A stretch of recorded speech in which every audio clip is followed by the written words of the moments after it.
Welcome to today's sustainability podcast with Harvey Smith from the Green Finance Institute. I'm delighted to have you here today, Anna.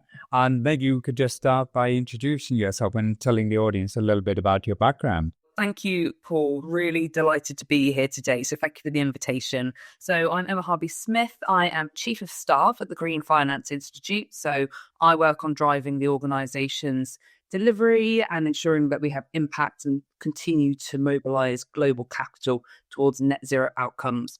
I previously led the Green Finance Institute's Built Environment Programme, which convened over 400 experts to develop solutions that would support investment into decarbonising homes across the UK.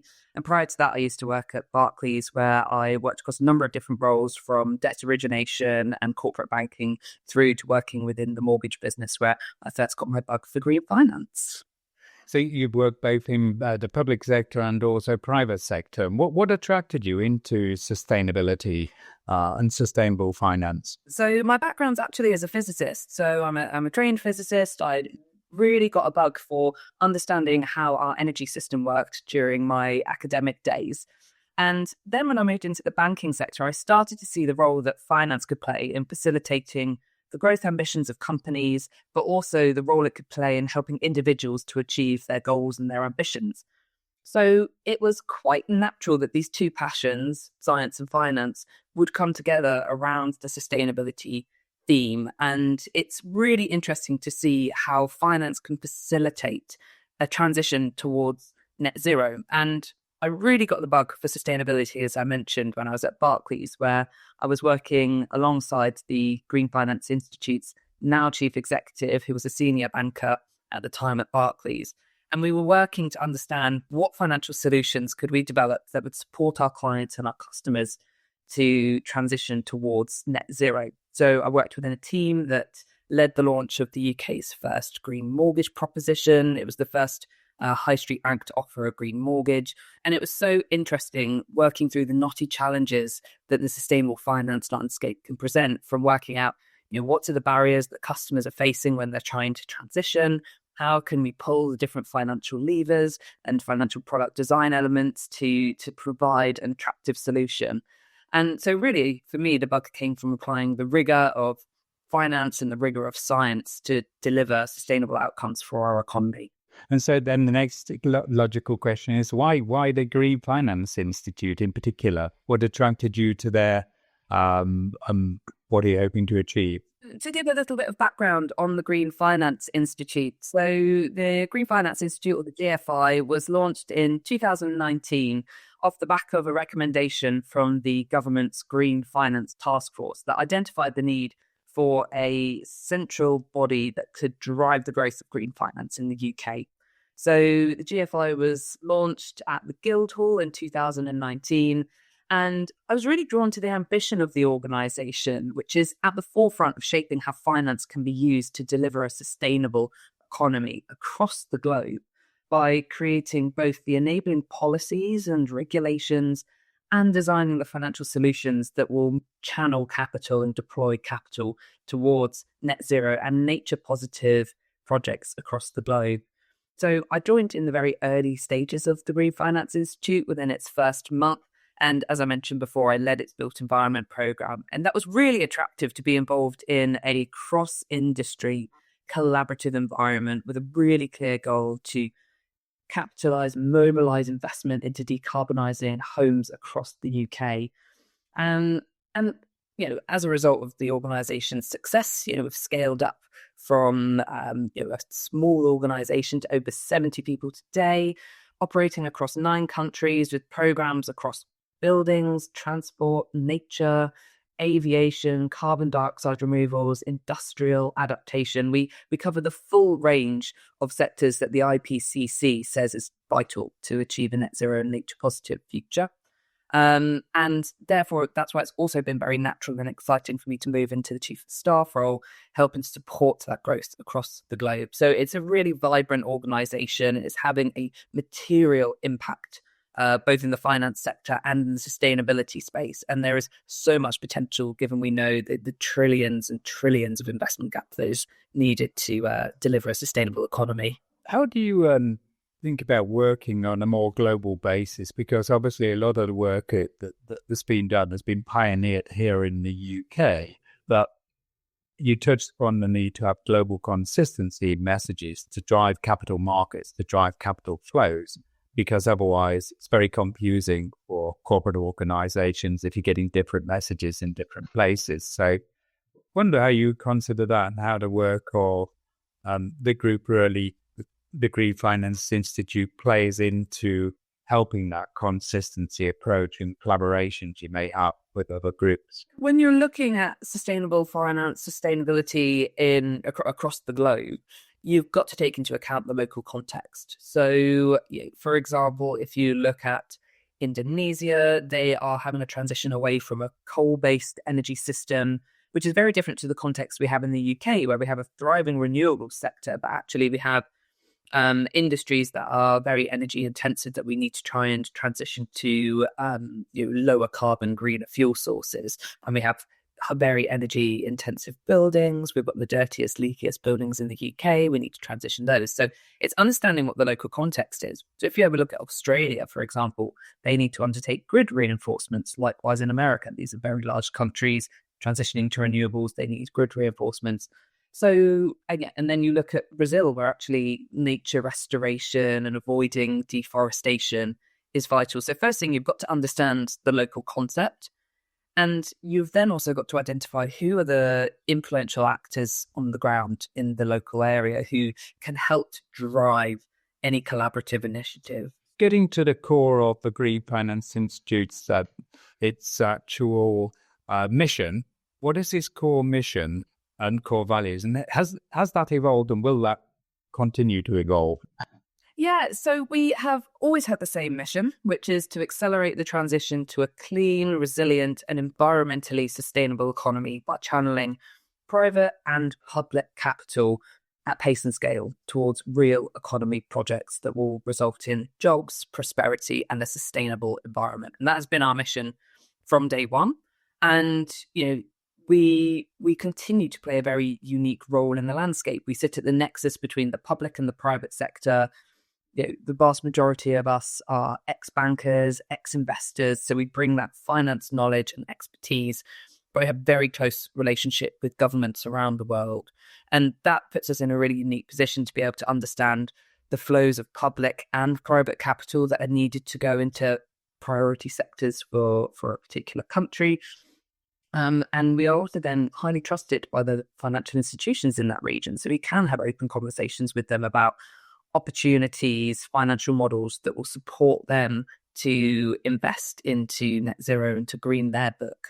And so we provide a neutral platform, which also is highly beneficial. We are a not-for-profit organisation, so we are not seen as a competitor to any of the organisations that are vital for working with to achieve a net zero future. So we provide that neutral platform that can help co-design, test and scale these new markets, these new asset classes that are going to mobilize capital towards sustainable outcomes. And then with our trusted relationship with governments, we can advise on what are the policies, what are the regulations that are going to unlock the blockers to capital flows and capital markets. So we've always had the same approach. We're simply expanding into new sectors, new geographies, and just try to increase our impact every day. Talking about blockers, what do you see as the core barriers at the moment, blockers? And is that changing, I guess, both from a short-term perspective and also a longer-term perspective?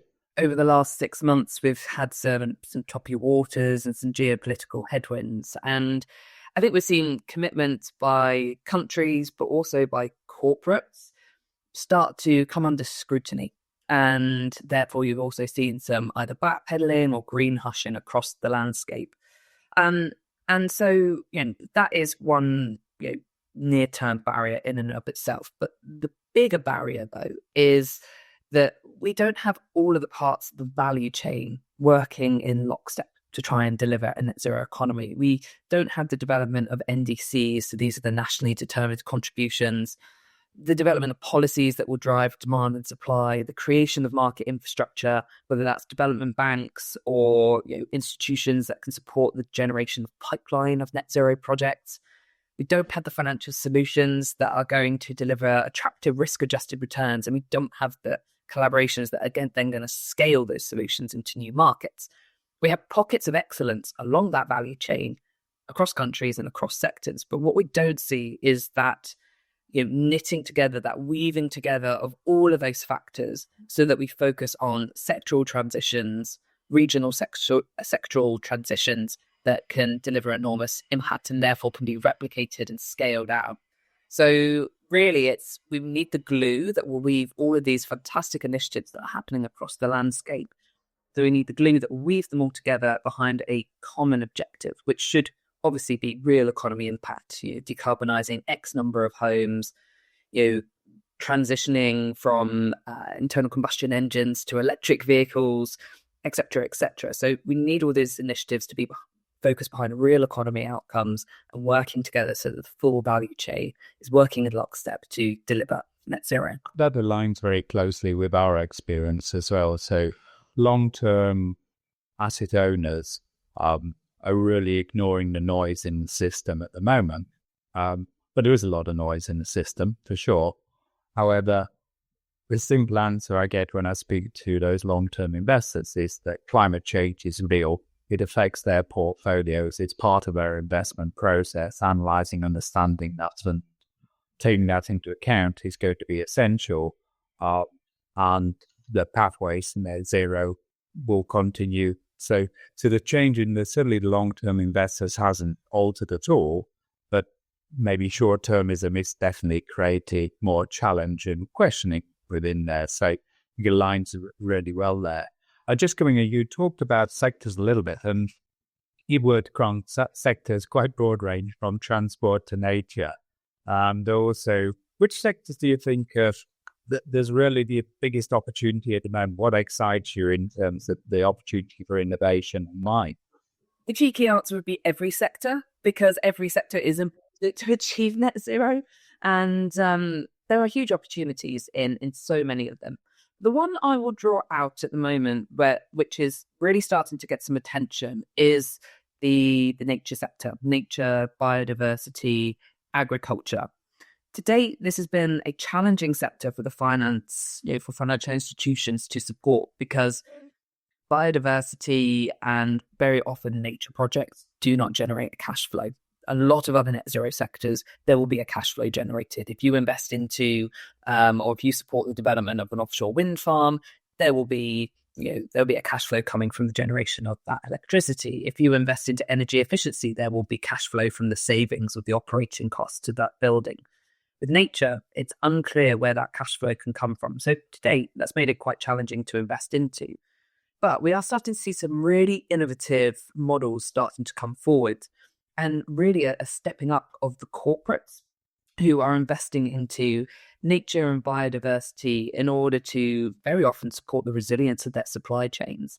The GFI, in partnership with a number of partners, including University of Oxford and the University of Reading, published a report last year that was quantifying the risk from nature degradation. And in short, it showed that the risk of nature degradation in the UK was potentially a 12% reduction in UK GDP, which is a larger impact than we had from the COVID pandemic, because we would see our supply chains, our food supply chains, our manufacturing supply chains start to break down due to nature degradation. And it really showed that we need to take into account those risks, but it also showed to corporates the huge impact and vulnerability of their supply chains to nature degradation. Obviously, there's a lot of talk at the moment about vulnerability of supply chains to tariffs, but the quantification of the risks to our supply chains is huge as well, particularly when you're looking at water. You can either have too much water, too little water, or not the right quality of water. So we're seeing corporates starting to take this seriously.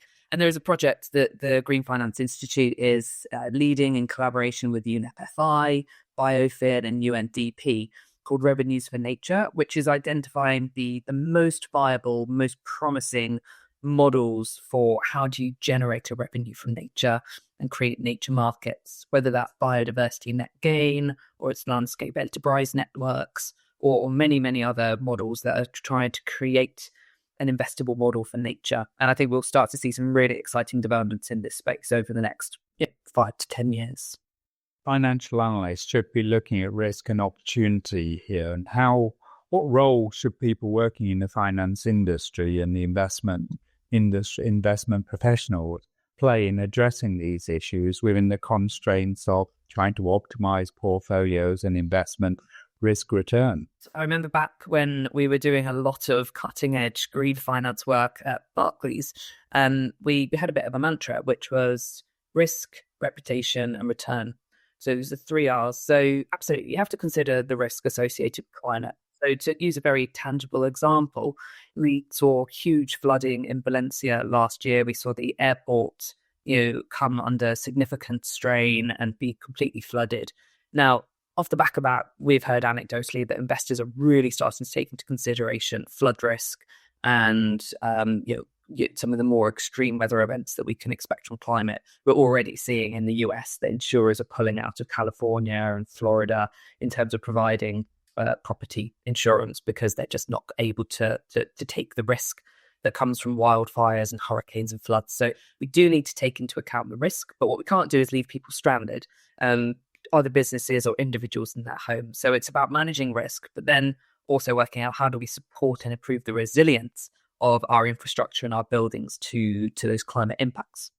The second was reputation. So it's, if you are a financial practitioner, not undertaking or not considering sustainability can have implications on an organization's reputation. That's obviously slightly frothier at the moment in different markets where the term ESG has potentially got a negative connotation around it now. But there are still reputational impacts, and we haven't seen many of the European banks pulling out of these sustainability initiatives. So it's still clearly important to them and their clients. And then return, and ultimately this is the one that we've particularly focused on when I was at Barclays, but we particularly focused on as well the GFI is how do you create a return opportunity for financial institutions? How do you structure a financial solution that will deliver the outcome that your client or customer is looking for and provides attractive risk-adjusted returns to the financial institution? Because only with those two factors will you get a model of financial solution that will actually scale and will get traction and will be replicated and adopted by other financial institutions and turn into a market. So to give a tangible example of that, the Green Finance Institute has been heavily involved in scaling the UK's green mortgage market.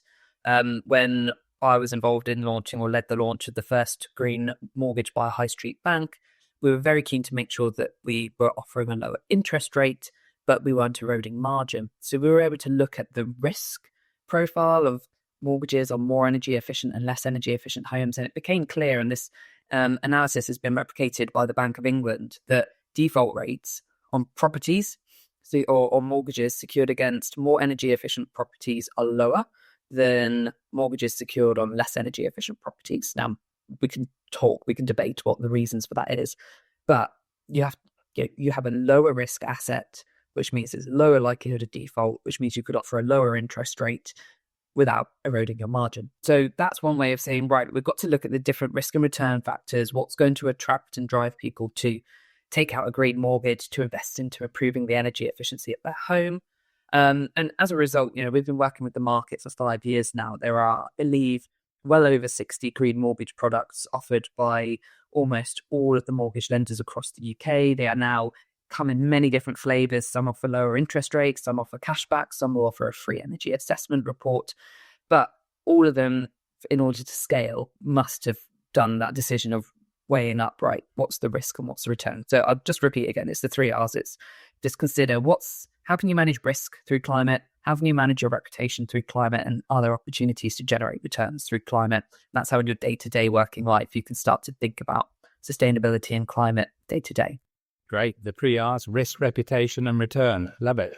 Go on to move slightly to public policy and regulation.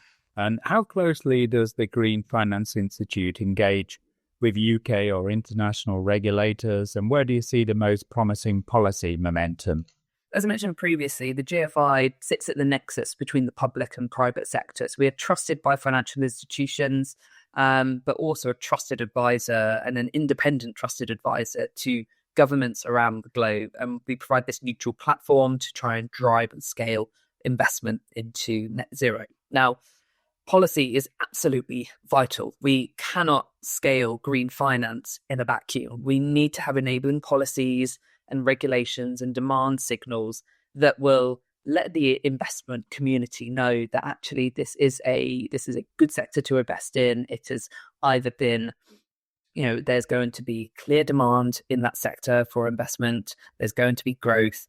There's not going to be chopping and changing in the policy environment. So that is one important factor. The second important factor, though, that policy can play or public sector can play is it can provide concessional capital. So you quite often hear terms like blended finance bandied around. This is really where a small amount of public capital is used to either pump primary market or to crowd in private capital by either acting as a cornerstone investor or by providing a guarantee that can de-risk a particular factor of an investment.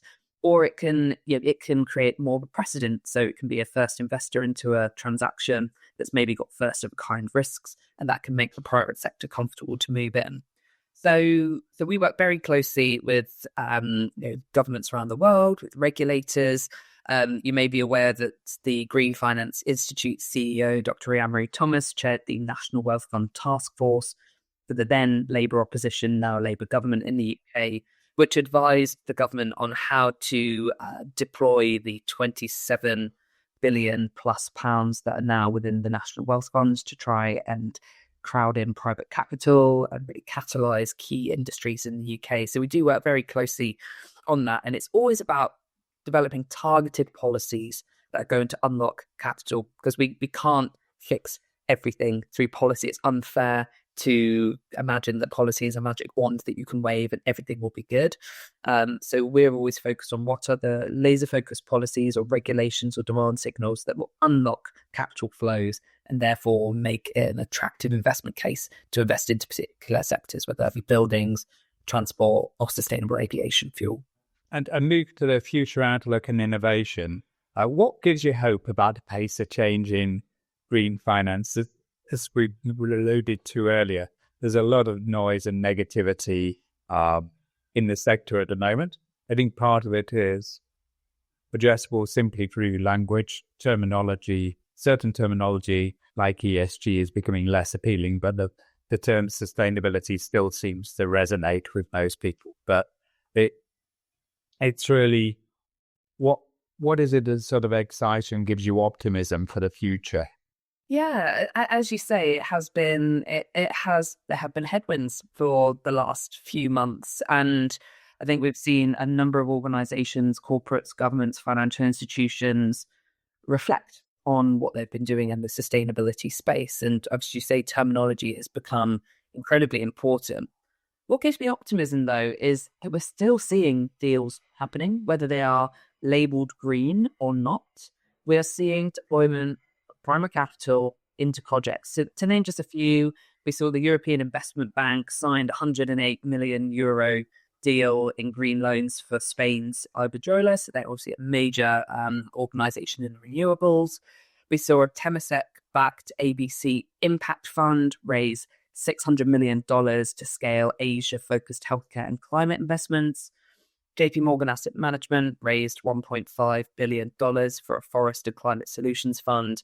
And we also have seen some really interesting transactions, such as the Gaia transaction, which is a $1.48 billion blended finance platform that is supported by the likes of Canada's Bilateral Development Finance Institution, FinDev Canada, MUFG Bank, and the Green Climate Fund and Climate Fund Managers, which is a blended platform looking to invest into adaptation across 25 different emerging markets.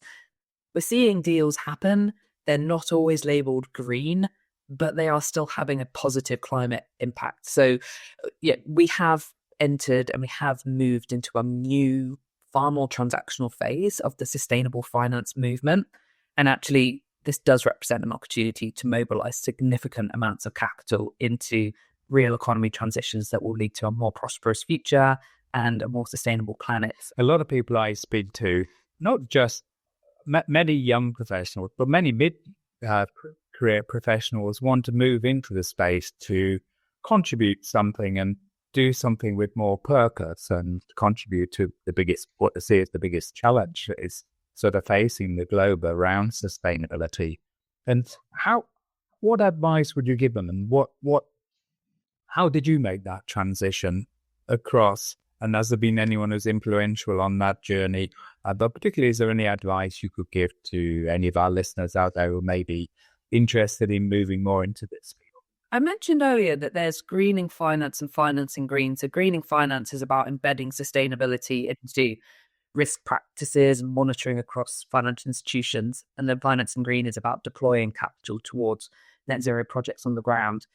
And so my advice, therefore, would be you need to get that sustainability experience, whether you do that through qualifications that the likes of CFA offer, or through working in sustainability or environmental practices. But also it's absolutely vital that you get those hard financial skills if you want to be really at the forefront of driving trillions towards net zero outcomes. So making sure that you get experience both in sustainability and in finance is going to be absolutely vital to reach your full potential.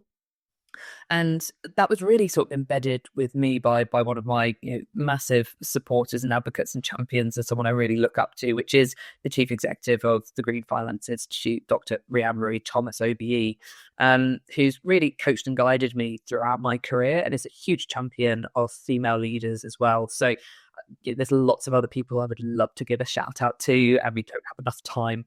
But if I was going to say one person who's always provided that North Star and always driven the ambition, said, no, we need to always focus back on, are we actually moving capital towards net zero? I would give a shout out to Rhian, and that's what I'd advise for everybody as well.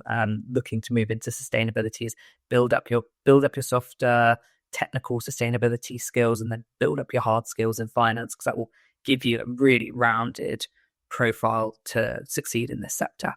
The people who've been inspired by your talk today, how can they get involved with the Green Finance Institute? Do head over to our website if you want to have a look at some of the sectors and get to know the GFI a little bit more. Do sign up for our Green Finance Quarterly. This is our quarterly publication, capturing all of the latest insights and cutting edge developments in the sustainable finance sector. And if you are a financial institution looking to drive investment into particular sectors, then please do reach out, have a look if we've got sector programs aligned with what you're doing. We're always keen to have a conversation and see if there's an opportunity to work together on some of these investment opportunities. So hopefully that gives enough for your listeners to get a picture of how they can engage with us.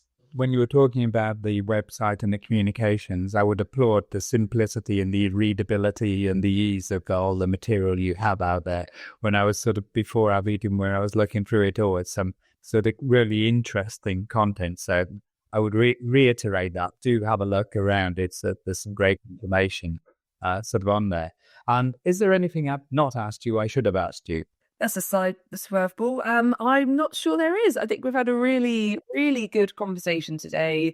Really glad we managed to talk about the fact that sustainability isn't just net zero. It is adaptation. It is resilience, which is going to be so important because we have already breached 1.5 degrees. So we do have to adapt to a more extreme climate future, and it is about nature. So no, I think we've covered off everything, and hopefully everyone's got a view on just how exciting this sector is, and it really is a wonderful place to make a career. Thank you for such a fantastic, inspiring talk. I've really enjoyed being able to spend this time with you today. Thank you so much. Thank you, Paul.